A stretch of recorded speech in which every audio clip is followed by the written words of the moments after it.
और सत्ता में अब बात करते हैं इजराइल हमास युद्ध की, जहां से अगले कुछ घंटों में बड़ी और जानकारी मिल सकती है, क्योंकि गाजा पट्टी में इजराइल ने अब सारी ताकत झोंक दी है। हमास को मिटाने के लिए नेतन्याहू ने अब सारे घोड़े खोल दिए हैं। जो मिसाइल, बम और बारूद से हाल पिछले 62 दिनों से नॉर्थ गाजा का किया गया था, अब साउथ गाजा में भी ऐसा ही गदर देखने को मिल रहा है। दक्षिण गाजा में हमास के खात्मे का काउंटडाउन शुरू हो चुका है।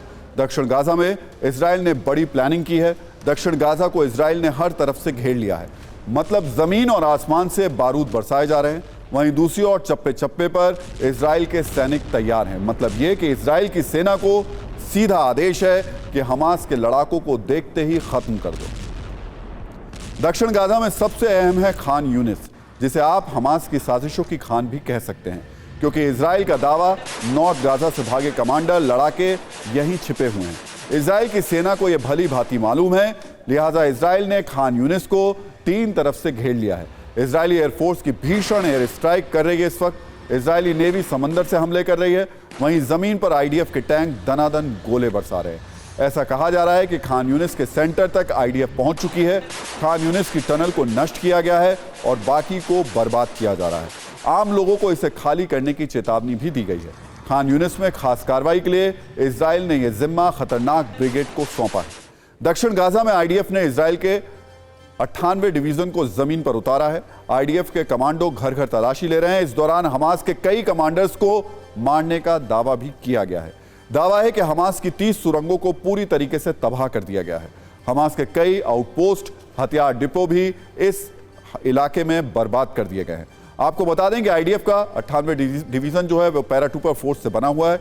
डिवीजन में कमांडो जो ब्रिगेड है उसकी एक एलीट आर्टिलरी रेजिमेंट भी शामिल है।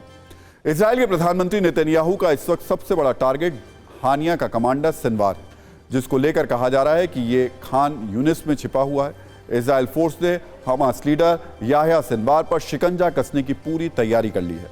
खान यूनिस में सिनवार के घर को घेर लिया गया है। आईडीएफ के सर्च ऑपरेशन का वीडियो भी सामने आया है। सिनवार के घर के पास आईडीएफ ने फायरिंग भी की है। अब आपको बताते हैं कि सिनवार का काम तमाम करने के लिए आईडीएफ कैसे अलग अलग ब्रिगेड के जरिए ऑपरेशन चला रहा है। मोसाद सिनवार की लोकेशन ट्रेस कर रहा है। शिनबेट जमीनी जानकारियां जुटा रहा है। सायरेट मटकर की स्पेशल फोर्स सिनवार की तलाश में है। मैगलिन कमांडो टास्क पूरा करने में जुटे हुए हैं। यूनिट 669 सर्च और रेस्क्यू के लिए स्टैंड बाय पर है। आइगोस गुरिल्ला वॉर को लेकर के अलर्ट पर है। इजराइल की सेना ने हानिया के उन कमांडर्स के लिए भी खास प्लान बनाया है जो हमले की रणनीति बनाते हैं, लड़ाकों को जुटाते हैं, अटैक का ऑर्डर देते हैं। हमास के टॉप कमांडर्स पर आईडीएफ ने अटैक किया है। एक तस्वीर आई है जिसमें आप देख सकते हैं, वैसे तो नॉर्थ गाजा में 20 से ज्यादा हमास के कमांडर मारे गए हैं। आईडीएफ ने 5 कमांडर्स की तस्वीर भी जारी की है जो सुरंग के अंदर मौजूद थे। अब आपको बताते हैं जिन कमांडर्स को आईडीएफ ने ढेर किया वो हमास को कितनी मजबूती देते थे। एक नाम है एरियल डिवीजन का जो हेड था वो रफत सलमान बटालियन का ये कमांडर था। हम आपको बताते चलते हैं, ये मारा गया है। रफत सलमान ये कमांडर था और इसकी तस्वीर आपके सामने यहाँ पर ये है। इसके अलावा जो मारा गया है वो मारा गया है अहमद अल घंदूर, ये नॉर्दर्न ब्रिगेड का कमांडर था। ये तस्वीर इसकी है। बेल रिजब डिप्टी नॉर्दर्न ब्रिगेड का कमांडर था, ये आपके सामने मौजूद है। इसके अलावा डिप्टी नॉर्दर्न कमांडर के अलावा जो मारा गया है वो मारा गया इब्राहिम अल बियारी, ये सेंटर जबालियन बटालियन का एक कमांडर था। तो ये तमाम कमांडर्स की जो तस्वीर है वो जारी की गई है आईडीएफ की तरफ से। असम अबू रकबा हेड था ये एरियल डिवीजन का, ये भी मारा जा चुका है।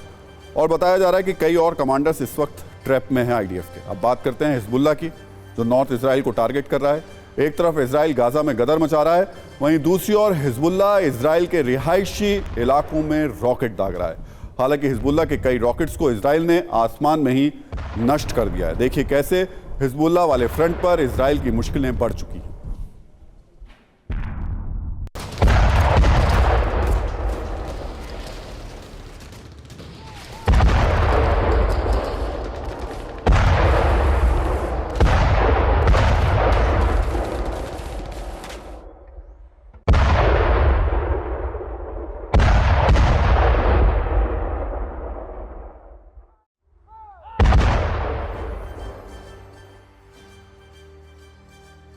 हालांकि इजराइल की तरफ से भी कोशिश है कि किसी भी तरीके से हिजबुल्लाह को उसके घर में घेरा जाए, लेकिन अभी दो तरफ से वॉरफ्रंट जारी है। एक तरफ हमास को दक्षिण गाजा में पूरी तरीके से उसके कमांडर्स को घेरना और दूसरी तरफ हिजबुल्लाह को काबू में रखना।